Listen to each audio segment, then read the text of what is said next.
রাজধানীর মিরপুরের পল্লবীতে নৃশংস হত্যাকাণ্ডের শিকার রামিসার পরিবারের সঙ্গে দেখা করে ন্যায় বিচারের প্রতিশ্রুতি দিয়েছেন প্রধানমন্ত্রী তারেক রহমান। বৃহস্পতিবার রাতে মন্ত্রিসভার বৈঠক শেষে ঢাকার পল্লবীতে রামিসা আক্তারের পরিবারের সঙ্গে দেখা করে এ প্রতিশ্রুতি দেন তিনি।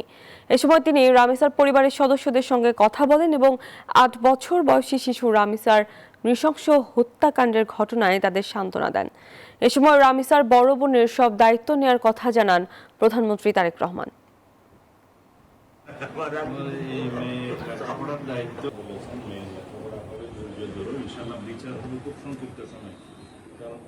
বেশি বলতে পারবো না, কারণ আদালতের বিষয় তো আমরা আমার এইটুকু বয়সে স্যার যথেষ্ট স্যার।